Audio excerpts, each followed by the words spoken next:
Nearly every startup wants to grow. At certain milestones of growth, however, the structure of customer support must change to successfully support the business. And while change is never easy, knowing what and when you'll need to change as you scale can help smooth out the process.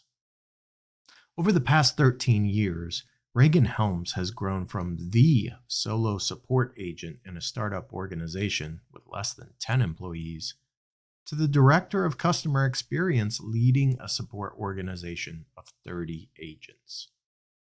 This week on Next in Queue, we take a look at the required shift from being an individual contributor to a leader, the change in support recruiting that comes with scale, the new problems in support organizations that come with growth, why you need to introduce structured processes before they feel necessary, maintaining culture with team growth, and finally, the impact scale has on training new support agents.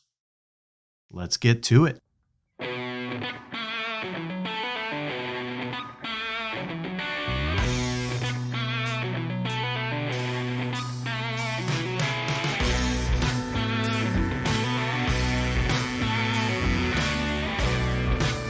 Welcome to Next in Queue, the podcast for contact center and customer experience professionals. Next in Queue is brought to you by Happy 2 Vision. Eliminate blind spots and see right through every conversation with Happy 2 Vision. Learn more at happitu.com. Now, here's your host, Rob Dwyer. Rob Dwyer here again with another episode of Next in Queue. Today, joined by Reagan Helms. Reagan, welcome to the show. How are you, brother? Good, Rob. Thanks for having me. So you and I have a friend in common, Leslie O'Flahaven, and we met at the Support Driven Expo not all that long ago. And for whatever reason, it seemed like you were just following me around everywhere I went. Oh, I thought you were following me. Okay. My expectations there. So just because you were in the room first doesn't mean I was the one following. I just want to make that clear to everyone. These have mutual interests, that's all. Yeah, exactly. So because of those mutual interests, I thought, hey, it'd be a good idea for us to get together and talk about something that would interest the audience. And so today we're going to talk about scaling support teams, something that you've got a lot of experience in. But before we get to that, why don't we just take a moment and learn a little bit about you? Tell us about you, kind of how you got to where you are today and what you are doing today. Sure. Yeah. Well, it's not a very long story. I work for a company called Planning Center, and we design software for churches primarily.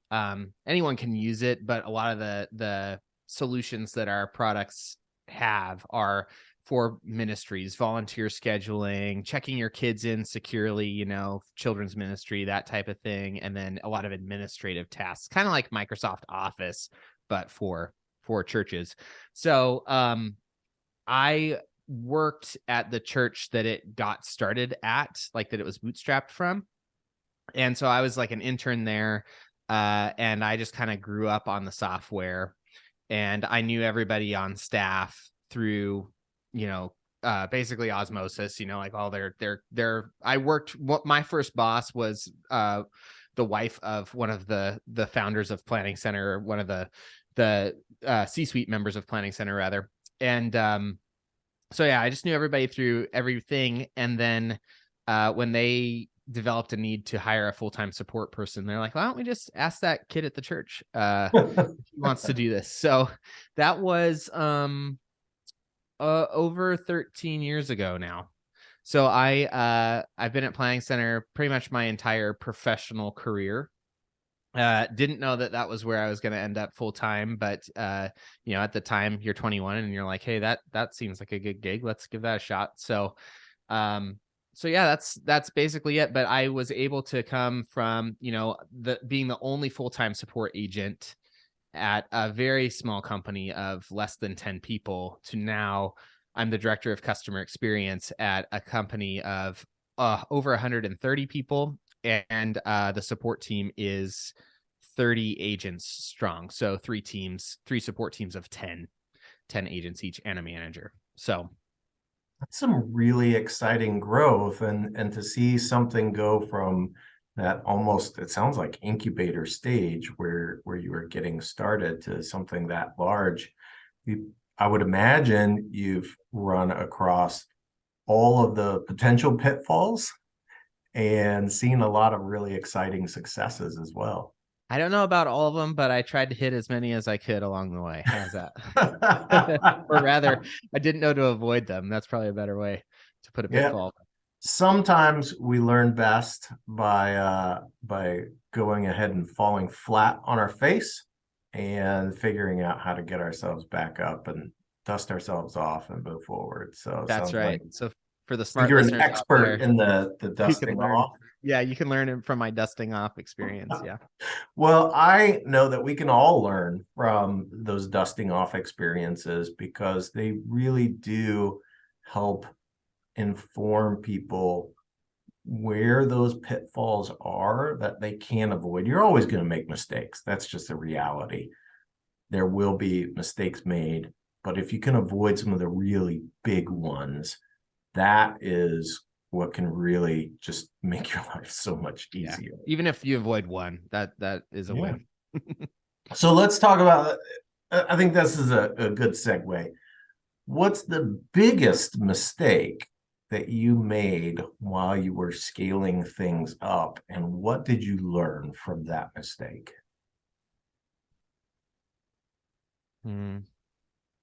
If I was to relegate it to one thing, I think that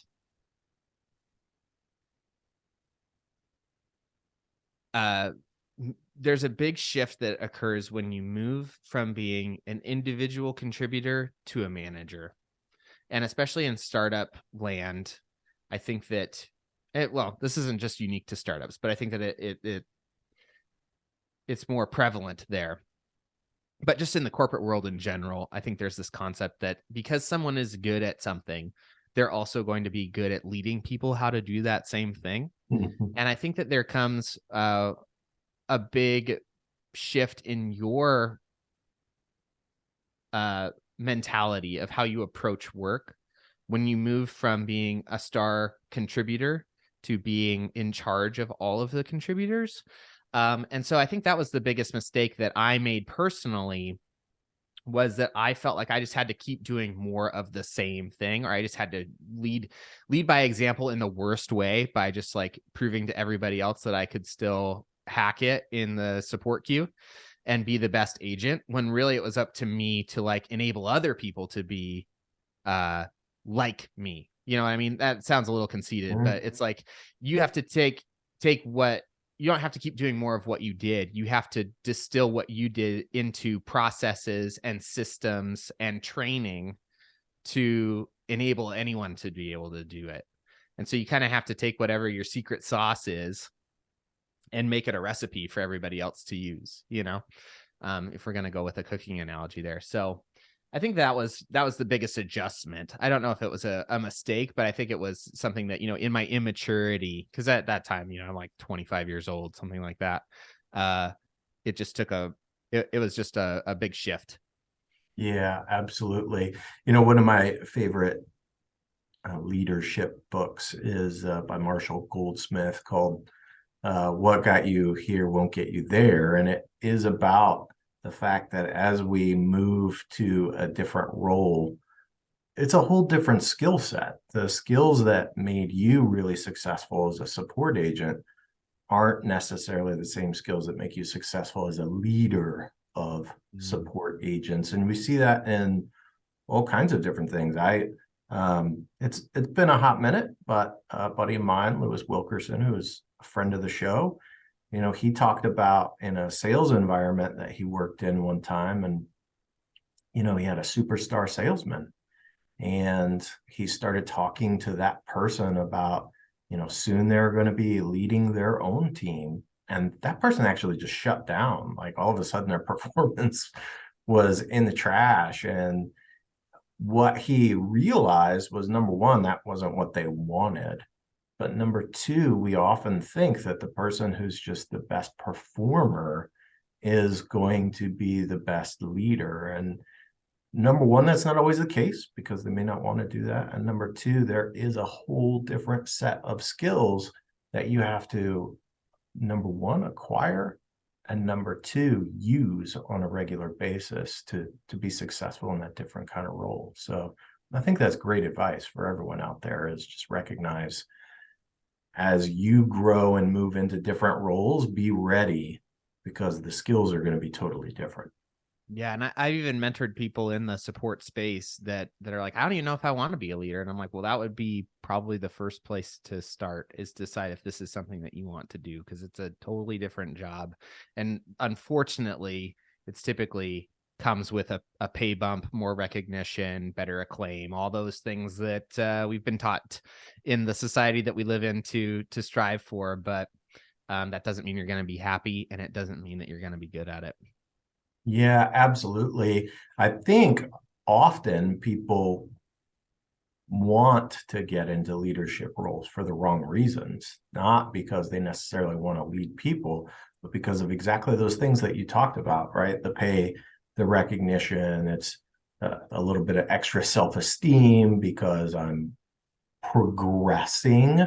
And sometimes, you know what? Hey, we still need people in support. There's like, it's a really important job. Totally. So let's say that I am in the position that you were in years ago.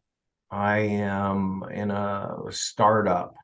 I'm recognizing that whatever I have for support is just not cutting it anymore. Maybe it's just me or me and one or two other people, and I'm recognizing that things are starting to really blow up, and I need to grow.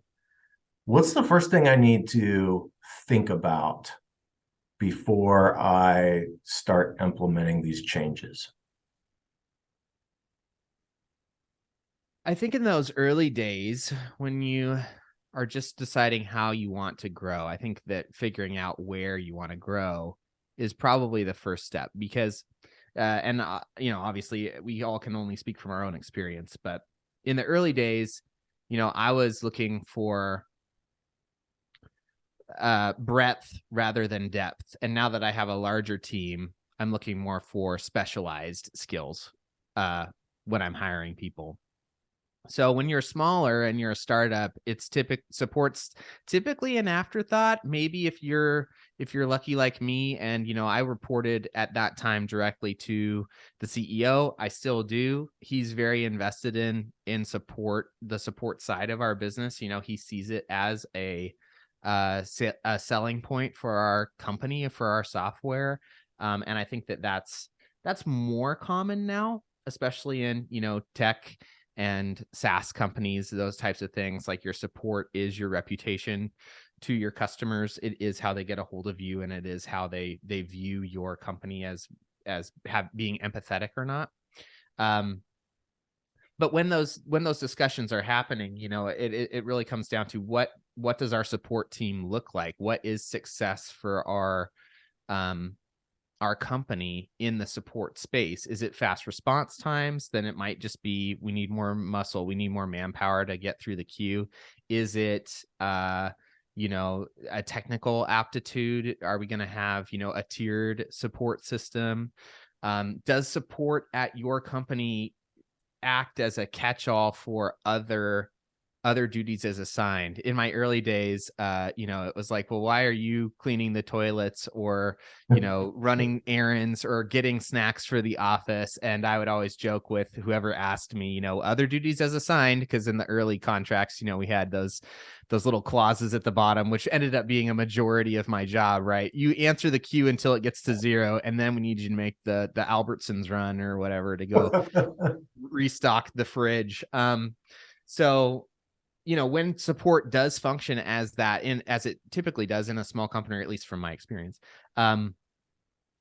there are going to be a lot of grab bag things. Maybe it's videos that you make, documentation that you write, policies that you projects that you manage for how are we going to deal with privacy, security, and trust, or, our macro library is out of control. Who's in charge of that? There's a lot of internal things that can kind of happen. And so I think when you're hiring a team of maybe one additional agent, or maybe even sub 5 agents, there's going to be a lot of those little extra duties that when you're hiring somebody, you're like, oh, it would be nice to have somebody that has a little bit of administrative skills to kind of be our pseudo office manager until we're big enough to have an office manager. So when you're small, I think that's what you're kind of looking for, is like, what needs does the company have that fall to support the support department, the support department of one in my case, and then how do we hire for those types of things? Now I wish tickets were the primary focus there, but a lot in the early days, I think it's not too hard to find a lot of people that want to be involved in something, and they're like, I can be nice, I can be hospitable, I can write well and type well.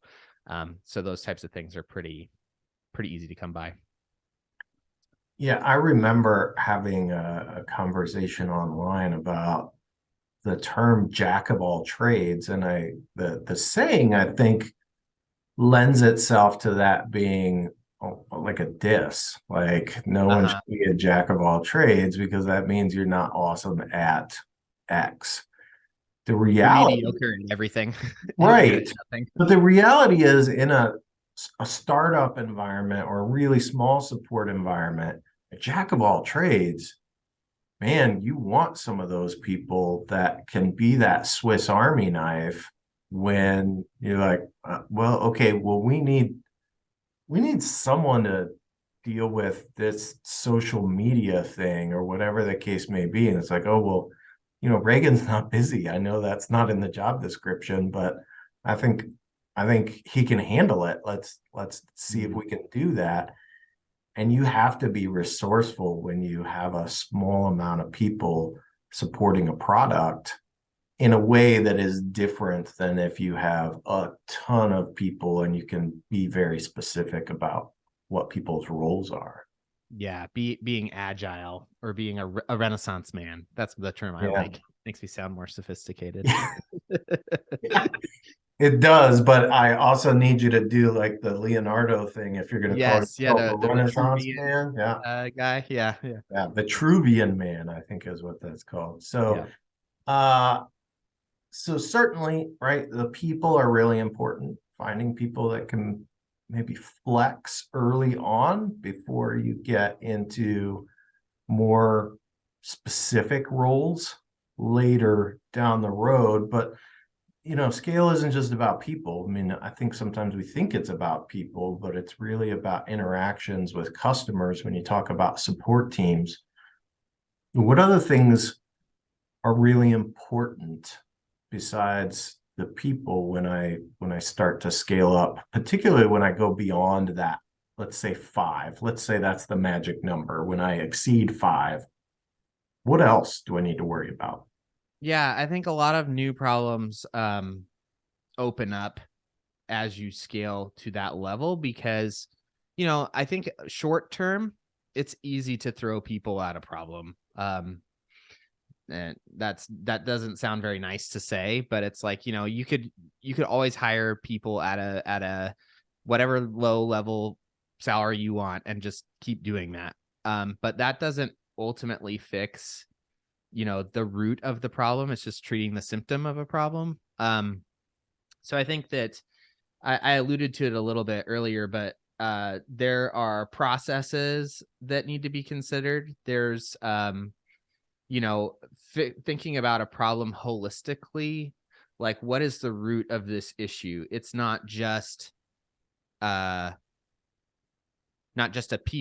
manpower issue. It's a problem with the product, or it's a problem with how we train, or it's a problem with how our documentation is being written. And when you're small, there's a lot of this is a dumb word. It feels too squishy to say, but it's the only word in my vocabulary at the moment. There's a lot of beautiful things about being small where everybody's invested in this thing, right?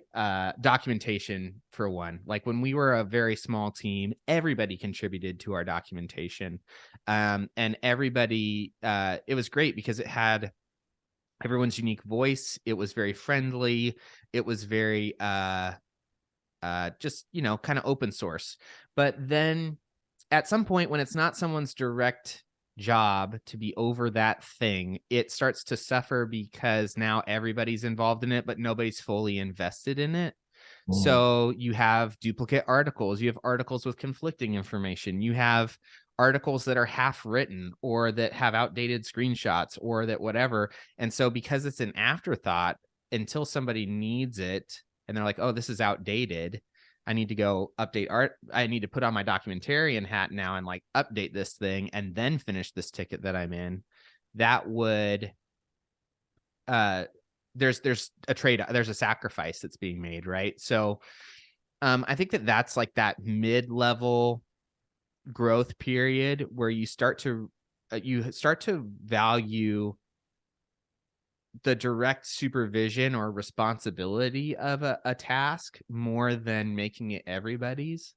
And I think that every company is going to be unique in how they grow in those areas. In our company, we have 9 different products. And in the early days, when I first started, there was only one primary product. And so in the very early days of support with like sub 5 people, everybody can write up a bug ticket. Everybody can Slack a developer or a product manager and report something that's amiss or start up a conversation because you're just a small team of people. But at some point there's a bureaucracy that's added, and it's not for bureaucracy's sake necessarily. It's more because we just need to be efficient now. Like not every the support agent that started 2 weeks ago hasn't had the privilege of being a part of these 2 years of growth, and we've already had that conversation. We can't have it again. We can't have a product manager like having to explain to each individual support agent why the product does this thing or doesn't do that thing just because feature requests are coming in. So we kind of organically grew to have some of that hierarchy where we had a support specialist, a person that was a direct liaison to that product team. They went to the product stand-ups. They worked with that product manager. They were the ones that all the feature requests or feedback pass through just to streamline things. And the same thing with bug reports, right? It's like we can't have a faulty bug report go up and now we have more developers, we have more support agents. There's just more chances for communication failure or some kind of a lack of testing. So we're gonna create now a tier 2 team to start moving those things through. And when you are the person, when you're the person that's making those changes and you're like, this isn't how we did things, and it feels kind of gross, or it feels like we're adding, Yeah. there are just natural things that happen that make things efficient. And sometimes those things do feel like you're adding more rules or you're adding more structure that especially in the smaller days when you're like, there's only 10 of us, like it's not really necessary to do this. Well, someday you're going to wake up and there's going to be 20 of you, or you're going to wake up and there's going to be 30 of you. And then if you're not already doing these things that feel a little icky at the time, or maybe just a little arbitrary, then you're going to be hurting a lot worse, I think. So in those mid-year days, I would say those were the things that you might not necessarily be aware of are part of growth, but growth is also adding process and documenting things, even having an internal wiki versus an external documentation. There's pros and cons for both of those things. Why is there only information that agents know versus what customers know? Well, we don't want to confuse customers. We also don't want to document how everything works. We just want the normal use case. And then if there's some weird things, or if agents need to know, tier 2 agents or whatever need to know, how do you refund an account? How do you troubleshoot? What's the decision tree that you go down when things don't seem to be working? And just even general training of, when you're going back to that rock star individual contributor to manager thing. You can't just tell people, well, just be better. You have to say, here's how you get better. Here's Right. how you can join the tier 2 team, is that you have to be able to submit bug reports clearly. You have to be able to prove that you've tested something. And if you can't do those things, then you can no longer be on that team, and it's like, well, and it's not a club for the sake of a club. It's a club for the sake of, we've vetted these people and we know that they can talk to developers or to the product team and not waste their time. So I think those are the things in those middling years that feel weird with growth. And it's not just throwing people at a problem. It's thinking about your problems in a macro format and saying, what are the root of some of these problems, and how do we fix them with the resources that we have, or start conversations in other departments of the company that start to fix them for our customers. I think there's a few things that we can unpack there, but sorry, yeah, I know that was a long tangent. Feel like, here's the thing, I feel like that you're describing the teenage years of a company being ugly and awkward, just like we were when we were teenagers. Yeah, we got braces. The growth is kicking in and things are just different and it's ugly and you got to do things differently than you did before. And like, then there are these rules that people are dealing with. Like, you can't play with this person on the playground. They're not your friend anymore. And like all of those things, just the ugliness and awkwardness of teenage years, it's expressed in how we deal with support in those kind of middling growth spurts in companies as well. Right. Yeah, because a lot of going back to the grab bag analogy or story, a lot of those things do have significance now. We can't just half-ass this anymore. Like, we need somebody to care about this enough that we need to put somebody's full job title to that thing. And I think that that's great when you're at those small companies. That's how a lot of that organic growth can happen.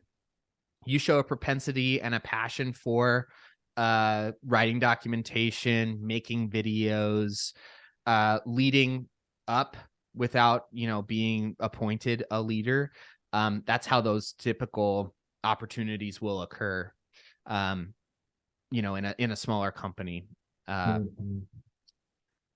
like an awkward teenager, sometimes you just fall into it. Sometimes you just got it, and sometimes you don't. Absolutely. But you're right. The things that we have to start thinking about at a certain point may not feel totally necessary. Putting in processes, procedures, documentation, like this is how we document and it needs to be in this format. And this is how often we have to audit X, and right, all of these kind of, as you said, bureaucratic type of processes. And they may feel like they don't belong, particularly as a company is still kind of young enough to have that startup feel. But the reality is, if you don't get those things in place, when you do grow up, it's chaos. You can be playing a lot of catch up. Yeah. Yeah. Then you're just spending all your time going and putting those things in after the fact that affect a lot more people at that point, because you're past the ugly teenage years, but you never figured out how to do your math homework. Or to even put it in a another allegory is like, it's like gardening. Sometimes you have to prune a little bit. Like, if you leave something unkempt, then it just gets to be more work than if you had cultivated it all along. So to have somebody that, you're like, well, we'll worry about documentation when we're bigger. Well, when you're bigger and you still have this like open source mindset, you're just going to have a lot more articles to reconcile and a lot more things to cut, and a lot more, you're going to be further behind than when if you had just started today. Yeah, absolutely. That's how I feel about my beard sometimes. Like, I wish I could feel that way about my beard. You need to prune it more often so that it doesn't get out of control. So let's talk about that next stage, right? So we've talked about the very early stage when you've got a really small team, then kind of that middling stage where maybe you've got up to a dozen people in support, and then there's the stage beyond that, which is a much more mature stage, and also requires thinking about things differently. Some of those things, hopefully, we did in that middling stage, but what changes as I evolve into a team of, as you said, you're what, 30 plus strong today, right? Yeah. Yeah, 30. I think we just hired our 30th agent. Yeah. But I have 3 managers too, so 33. Yeah. So what changes then when you get to that kind of size? Yeah, I think that then, you just like when you were small and you were an individual agent, and then you became a manager, at some point you either need to become a director and have managers or team leads. So deciding, and maybe this is set by the organization, like how many direct reports is too many. For me, 10 is like the max that I've found. And I found that line through COVID. Like, we, as everybody did probably in 2020, we kind of battened down the hatches. Thankfully, we were in a very secure place financially, organizationally, that we didn't have to do any layoffs, but it was more of a, let's just maintain this until whatever this is goes away. And when whatever this is goes away didn't happen for a year plus, my managers were like, something needs to happen or I am going to break, because they were each managing 12 to 13 agents at that time, which is just too many. Like, I mean, the military has 7 for a reason. Like, you need to you can only care about so many people's problems, not in a mean way, just in a logistical way. So I think that that's one thing that you have to factor in, is like, what is our team going to look like structurally?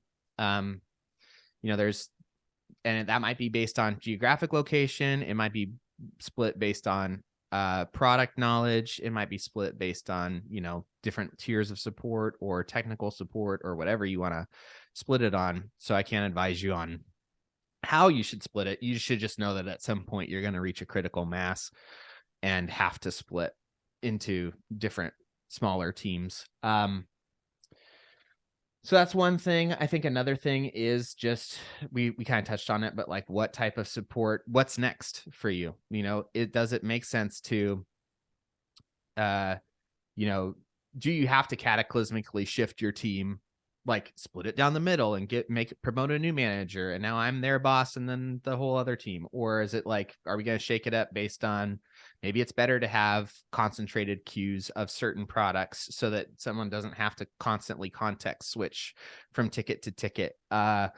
Maybe it is tiered based on skill level. Maybe it's tiered based on pricing, like different types of customers or different levels of support, different SLAs that we're going to offer. And that will change how you hire people. It'll change how you promote people. It'll change how you train people. So that's really going to be the big change. The hardest shift, I think, is just figuring out, and if you can go all the way back to the beginning when you're a small team and you can say, what is our support? Like, what is our department? What do we do?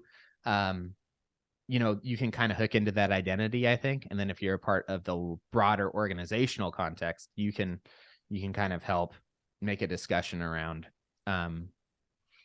what are our values? What do we care about? What aren't we going to do? What's out of bounds? And I think to that same point, when those changes happen, you're going to lose something.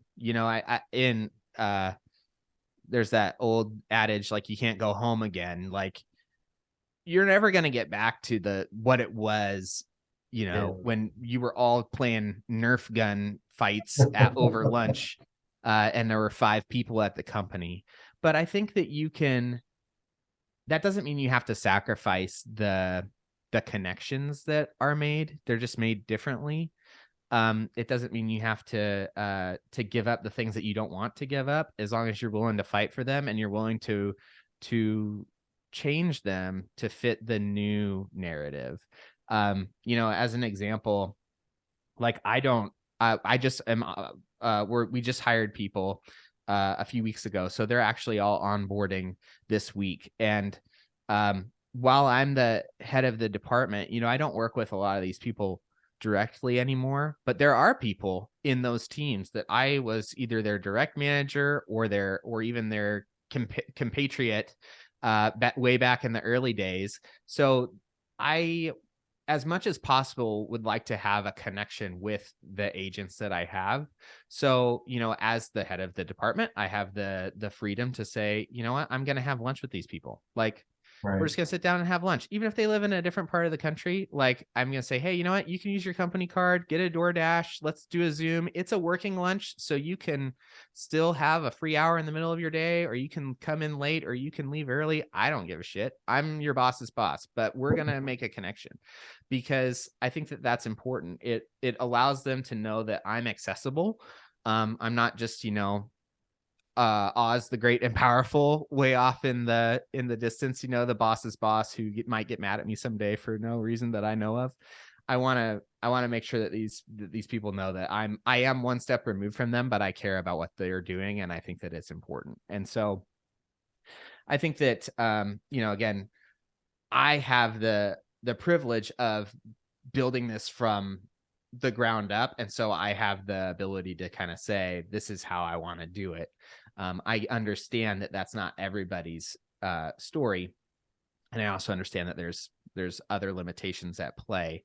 But I think that if you're on the cusp of going from a mid-level team to a large team, or any of these different stages, these are just things to be aware of, and to know if you want those to affect you or not. Yeah.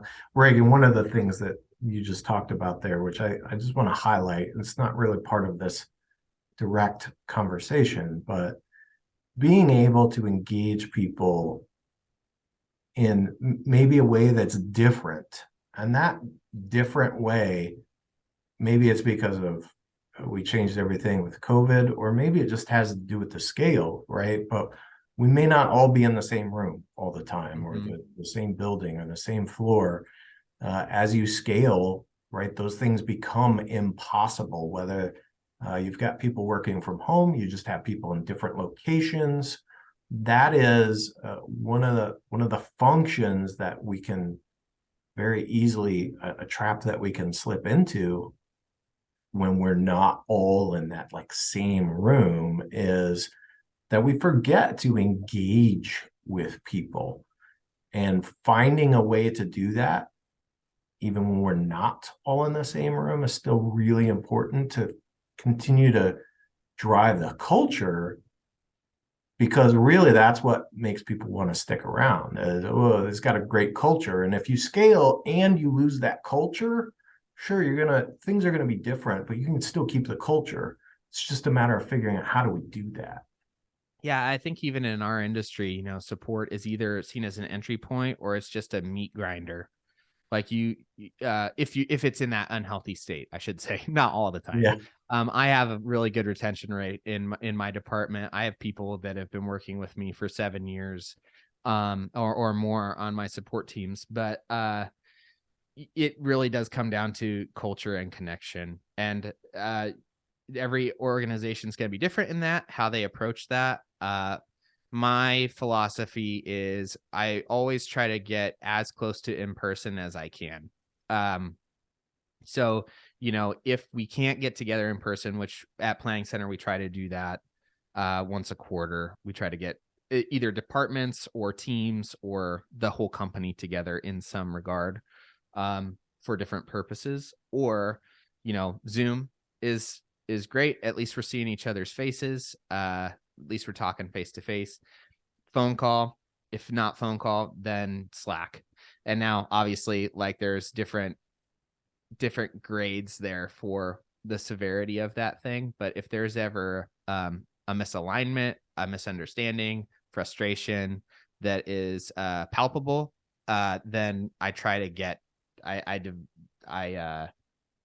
go to that chart how close can we get to having an in-person connection? Because I think that's going to clear a lot of these things up, especially in the remote culture that we are in, or the hybrid culture that we're in. So yeah. Yeah, that's a really good strategy. Let's talk about training a little bit.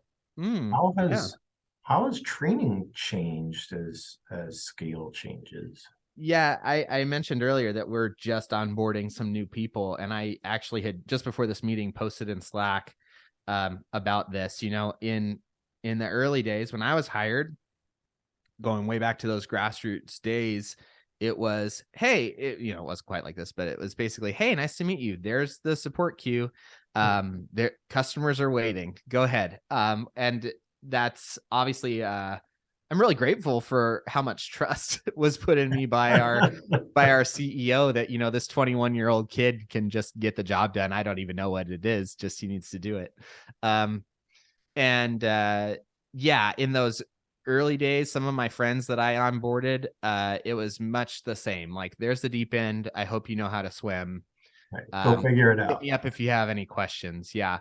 And that goes kind of back to another one of those scaling decisions that we had in the middling years. That was the manager's responsibility. It was really like, whenever there was a new hire, the manager was responsible for that person's well-being for the first week, month, 90 days, different levels of checking in and supervision.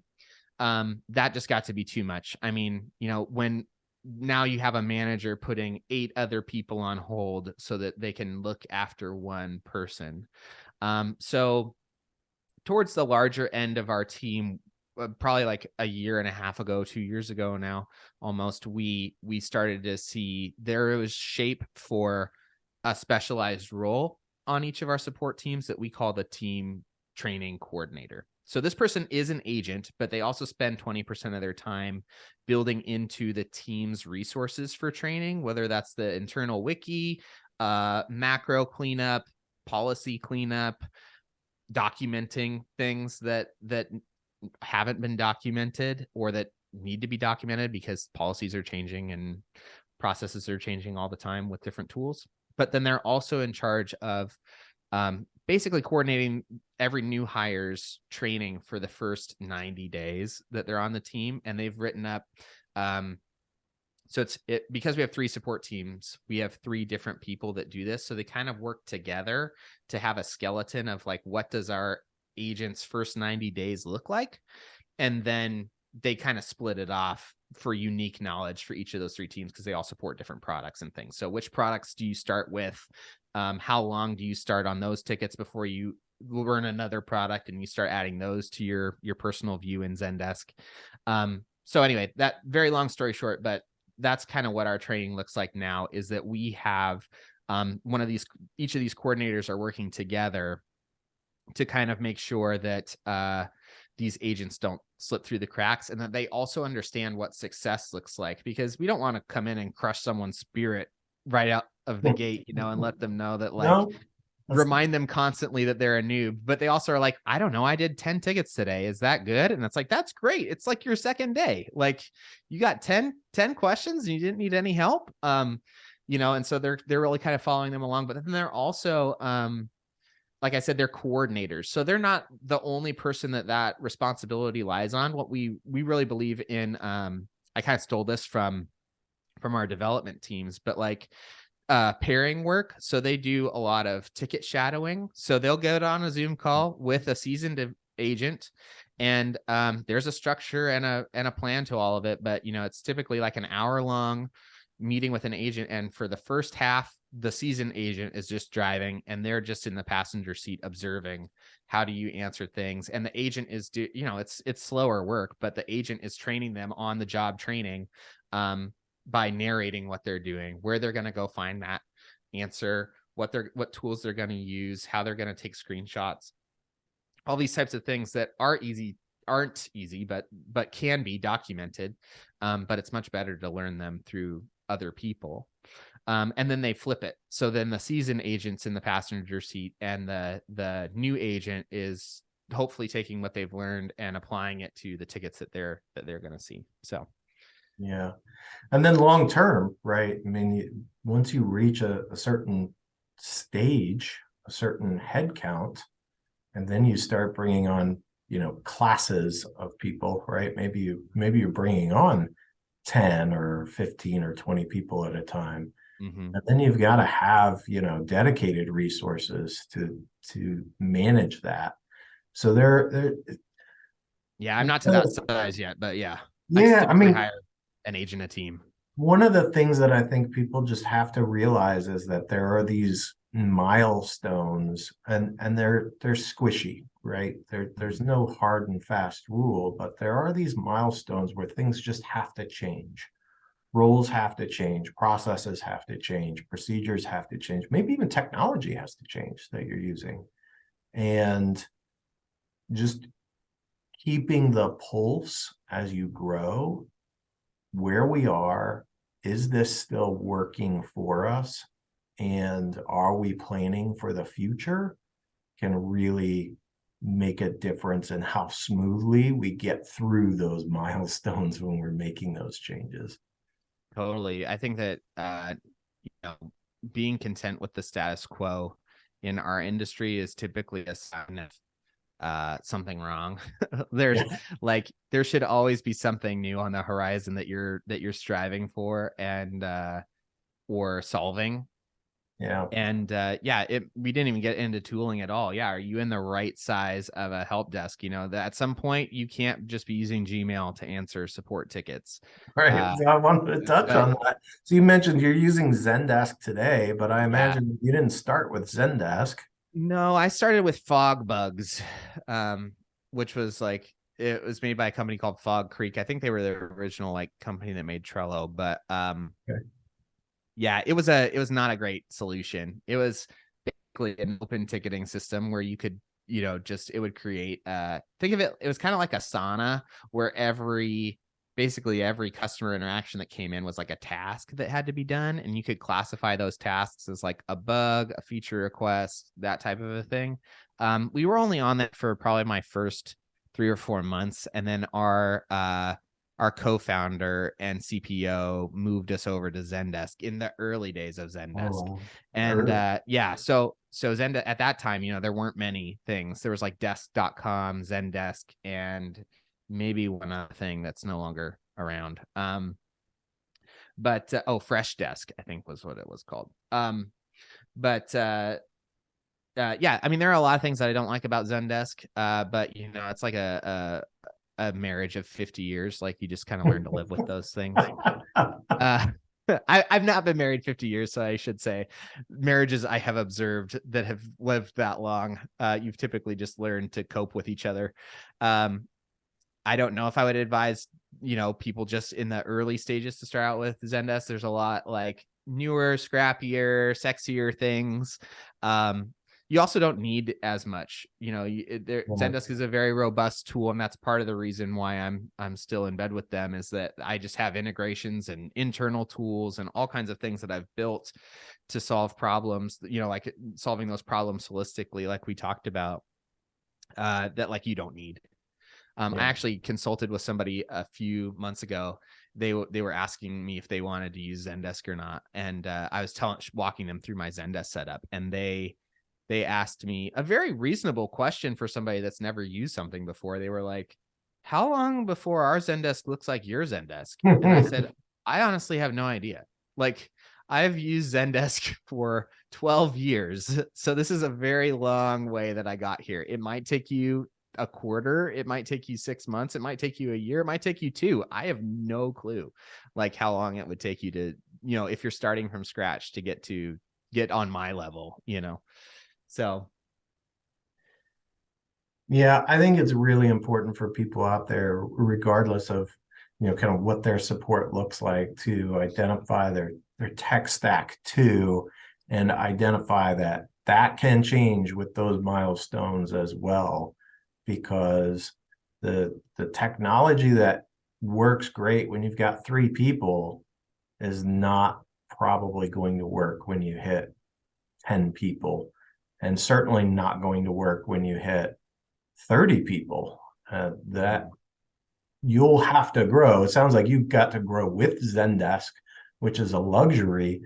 But a lot of startups wouldn't be able to afford Zendesk when they have 3 people today. So That's like $70 a person per month or something stupid like yeah. that. So, well, and the other part is, and this is gonna sound a little cheesy, but I think one of the threads running through all of these conversations is, in as early as you can, figuring out what your identity is for your company and for your support team, kind of help you solve these other bugaboos that are going to come up as you grow.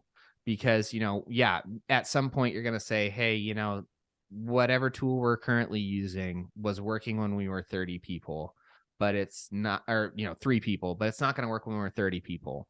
What other tools are out there? And then but it's easy to be overwhelmed because there's so many robust systems, there's so many different philosophies of doing things, and when you know what you want, that's going to make the conversation a lot easier, hopefully, because you're going to say, well, if we go with this, we're going to lose X, or if we go with this, it's going to be a lot harder to do X, and we really care about that. So we need to find a better solution that's going to allow us to do that thing. So there's a lot of unknowns. There's a lot of things that, the biggest thing that I think I've learned through this whole thing is that everybody's making it up as they go.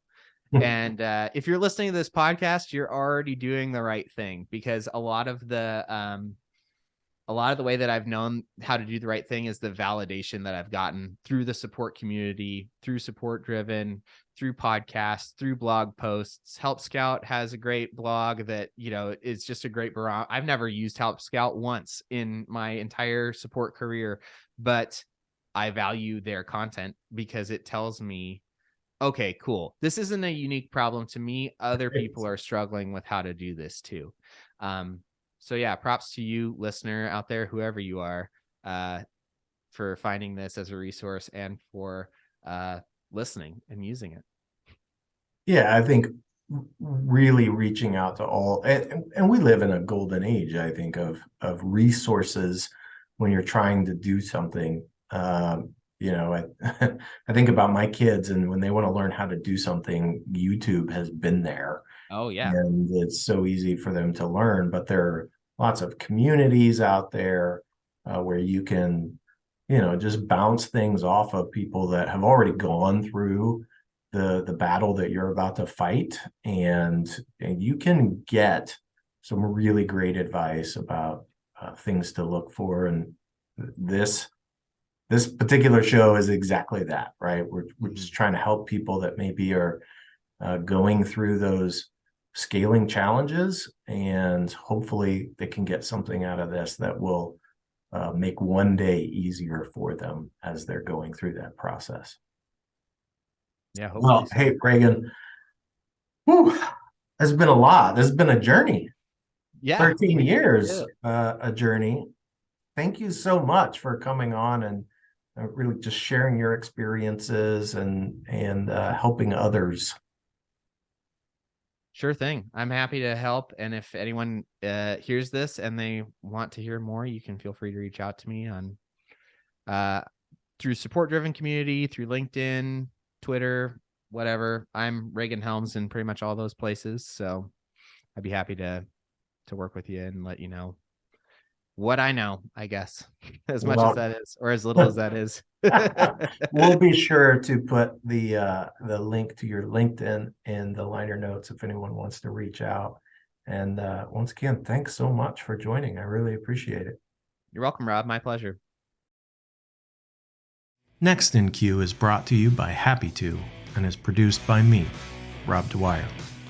If you enjoy this podcast, please by all means subscribe and or rate this podcast in iTunes or your favorite podcast app.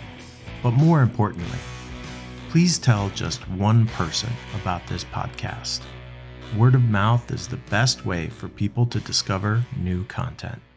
As always, thanks for listening.